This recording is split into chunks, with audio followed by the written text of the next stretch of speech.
Hi hello Koluguri 24/7 news ఛానల్కు స్వాగతం.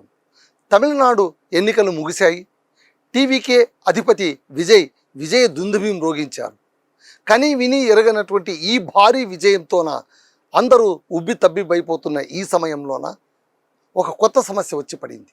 అదేంటి అంటే ఏ పార్టీకి కూడా అధికారాన్ని అంటే ప్రభుత్వాన్ని ఏర్పాటు చేసేంతగా సీట్లు లభించలేదు.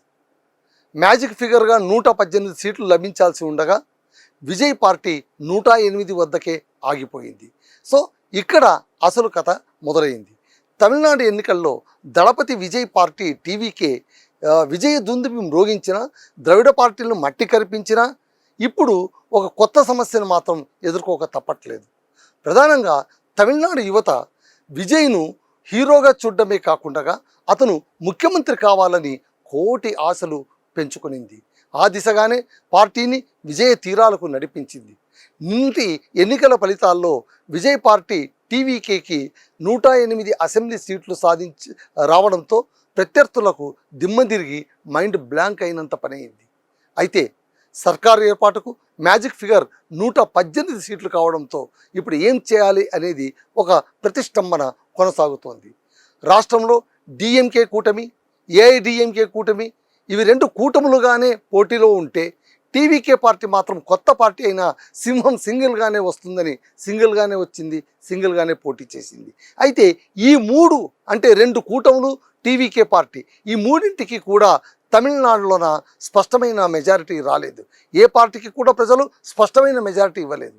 ఇప్పుడు కేవలం 10 అడుగుల దూరంలో 10 సీట్ల అంతరంలోన విజయ్ అధికారం ఆగి ఉంది. మరి ఇప్పుడు ఆ అధికారాన్ని అందుకోవడం ఎలా?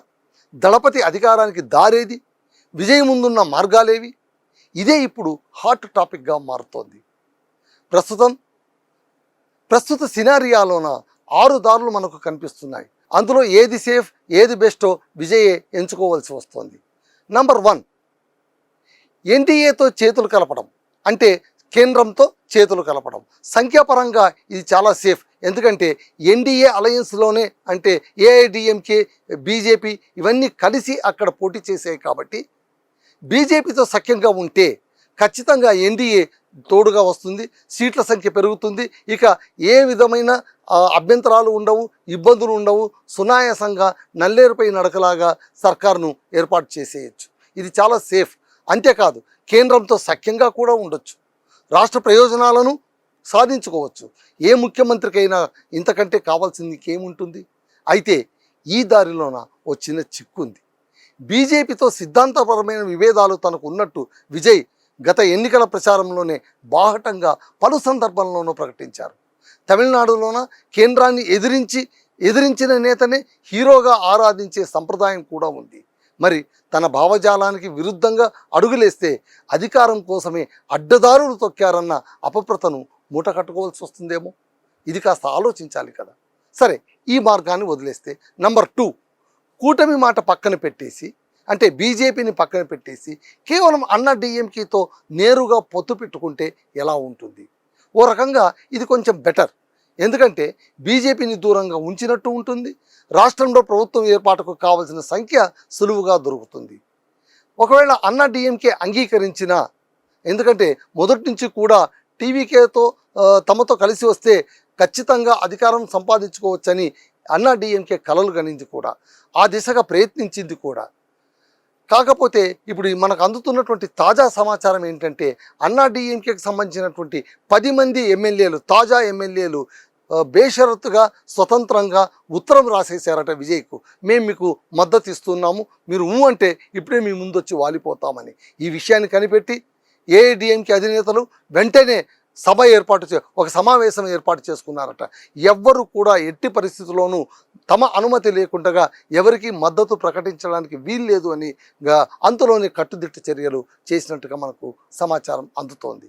సో ఈ విధంగా తీసుకుంటే అక్కడ ఏఐడిఎంకే కూడా టైట్ చేస్తోంది. మరీ తేరగా రండి మేము మీకు సపోర్ట్ ఇచ్చేస్తామని ఏం చెప్పలేదు. మళ్ళీ ఇక్కడ ఈ విధంగా చూసుకున్నప్పుడు ఏఐడిఎంకే కూడా వెనువెంటనే సాయం అందిస్తుందా అంటే అడిగితే అందియచ్చు. అంతేగాని అడ్డదారుల్లోన 10 మంది ఎమ్మెల్యేలు వస్తాము అంటే వాళ్ళను కొనుక్కోవడం మొదలు పెడితే, లేదా వాళ్ళను అనుమతించడం మొదలు పెడితే అక్కడ కొత్త చిక్కు మొదలవుతుంది.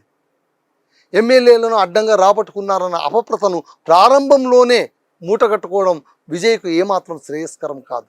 కాబట్టి ఆదిలోనే హంసబాదు లాంటి ఈ అభ్యంతరాన్ని కాస్త పక్కన పెడితే ఆ దిశగా ప్రయత్నించినా కూడా ఫలితాలు దక్కుతాయో లేదో మనకు తెలియదు. కాబట్టి అన్నా డిఎంకేకు ఇప్పుడు ఎట్టి పరిస్థితుల్లోనూ కూడా ఆ డిఎంకే అధికారంలోకి రాకపోవడమే ముఖ్యం. కాబట్టి ఖచ్చితంగా ఆ అన్నా డిఎంకే టీవీకేకు మద్దతు ఇవ్వడానికి సిద్ధంగానే ఉంటుంది. ఇప్పుడు ఆలోచించుకోవాల్సింది విజయ్ మాత్రమే. ఎందుకంటే ఇక్కడ ఒక చిన్న ట్విస్ట్ ఉంది. ఎందుకంటే బీజేపీని కాదని అన్నా డిఎంకే అడుగు ముందుకు వేస్తుందా? ఒకవేళ వేస్తే బీజేపీ సహిస్తుందా? కేంద్రంలోన కఠినమైనటువంటి ఆంక్షల్ని తట్టుకునే శక్తి ప్రస్తుత పరిస్థితిలో ఏఐడిఎంకేకు ఉందా అంటే లేదని చెప్పాలి.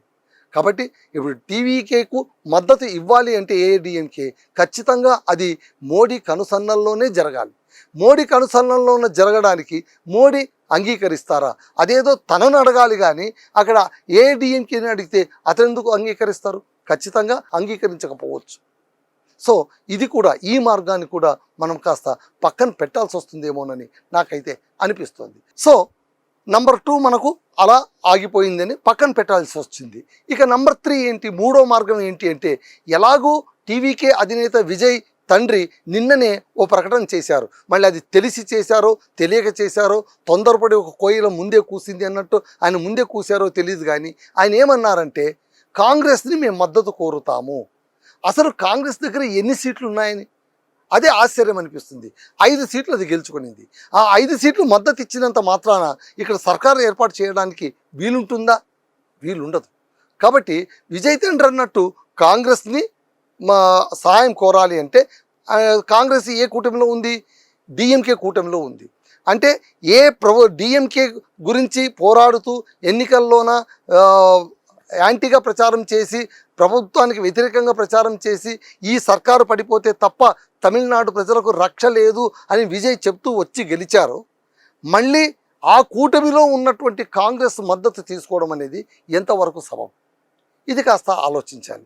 కాబట్టి ఇలా సాయం కోరితే బాగుంటుందా అని కూడా విజయ్ గారు ఆలోచించవలసి ఉంటుంది. ఇప్పటికే కాంగ్రెస్ అధినేత రాహుల్ గాంధీ ఫోన్ చేశారు, విజయ్ గారితో మాట్లాడారు, అన్ని విషయాలు కూడా చర్చించారు. ఇవన్నీ బాగానే ఉన్నాయి. అయితే అక్కడ కాంగ్రెస్కు ఉన్న సీట్లు చాలా తక్కువ. కాబట్టి కాంగ్రెస్తో ఇంత బాహటంగా సఖ్యతగా ఆ 5 సీట్లు రాబట్టుకున్నా కూడా ఫాయిదా ఉంటుందా, ఫలితం ఉంటుందా అని మనం ఆలోచించాలి. మళ్ళీ ఇప్పుడు మిగిలిన 5ంటిని ఏం చేయాలి అనేది కూడా ఆలోచించాల్సి ఉంటుంది. ఒకవేళ కాంగ్రెస్ మద్దతు ఇచ్చి 5 సీట్లు కనుక ఇస్తే మిగిలిన 5 సీట్లను ఏం చేయాలి?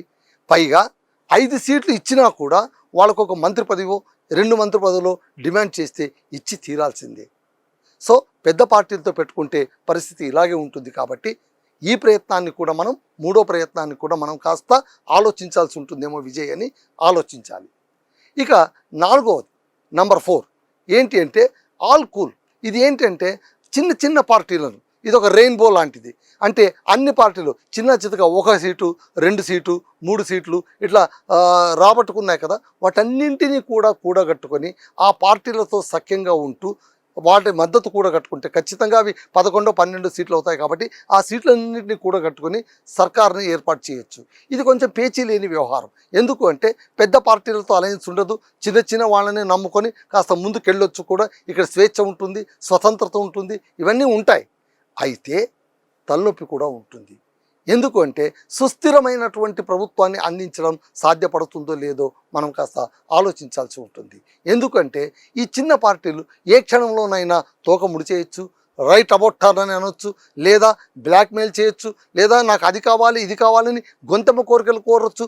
ఇవన్నీ కోరినప్పుడు తీర్చాల్సిన ఆగత్యత, అనివార్యత విజయ్ పైన ఉంటుందేమో. కాబట్టి ఈ మార్గాన్ని కూడా మనం ఆలోచించాల్సి ఉంటుంది. సో ఈ లెక్కలు తీసుకుంటే కనుక చిన్న పార్టీలేమో బ్లాక్మెయిల్ చేస్తాయేమో, పెద్ద పార్టీలతో పెట్టుకుంటేనేమో కబళించేస్తాయేమో, ఏది వద్దనుకుంటే సర్కారు ఏర్పాటు చేయడం ఇబ్బందిగా మారుతుందేమో. ఈ సంకట పరిస్థితుల్లోన విజయ్ గారు ఏం చేయబోతున్నారు? సీఎం కుర్చీ కోసం దళపతికి దారేది అని ఇప్పుడు మనం అంతా ఆలోచించవలసిన పరిస్థితి ఏర్పడింది. చూసారా, దళపతి గెలిచేశాడు అనుకోవడమే కానీ పాపం ఆయనకుండే తలనొప్పులు ఆయనకు చాలా ఉన్నాయి. పైగా ఓడి ఇంట్లో కూర్చున్న డిఎంకే గమ్మున ఉంటుందంటే అదే అనుమానమే. ఈ మధ్య కాలంలో కొత్త సర్కారుకు ప్రతిపక్షాలు హనీమూన్ పీరియడ్ కూడా ఇవ్వట్లేదు. అంటే ఏంటి, ఈరోజు సర్కారు ఏర్పాటు చేస్తే రేపటి నుంచి నీ హామీలు ఎక్కడ, నీ హామీలు ఎక్కడ అని అంటూ ఉంటాయి. పైగా ఇప్పుడు విజయ్ ఇచ్చిన హామీలన్నీ కూడా సామాన్యమైనవా అంటే కాస్త ఖర్చుతో కూడుకున్నటువంటివి. 8 గ్రాముల బంగారం అని అన్నారు, పిల్లలకు ఉచిత విద్య అన్నారు, రైతులకు రుణమాఫీ అన్నారు, మద్దతు ధర అన్నారు, నిరుద్యోగ భృతి అన్నారు, మహిళలకు 2500 అన్నారు, ఆర్టీసీ బస్సు ఫ్రీ అన్నారు. సో ఇతర రాష్ట్రాల్లోన గెలిచిన పార్టీలు ఇచ్చిన హామీలన్నింటినీ తీసుకుని వచ్చి ఇక్కడ ఈయన వండి వార్చి కొత్త మేనిఫెస్టో తయారు చేశారు. మళ్ళీ 5 ఏళ్ల పీరియడ్ ఉండొచ్చు, కానీ ఈ 5 ఏళ్ల పీరియడ్లో ప్రాధాన్య క్రమంతోన ఏ హామీలను నెరవేరుస్తారు, ఏ హామీలను నెరవేర్చరు, ఇవన్నీ కూడా ఇప్పుడు $1 మిలియన్ ప్రశ్నలు. కాకపోతే it's too early to debate all these things. ఏది ఏమైనప్పటికీ విజయ్ సర్కార్ ఏర్పాటు చేయడం పక్కానే, కానీ ఏ దారిలో వెళతారు, ఎలా వెళతారు, ఎవరి మద్దతు కోరుతారు, ఏ మద్దతుతో ఆయన సర్కార్ ఏర్పాటు చేయబోతున్నారు అనేది ఇప్పుడు అందరికీ కూడా చాలా చాలా ఆసక్తికరమైనటువంటి అంశంగా మారింది.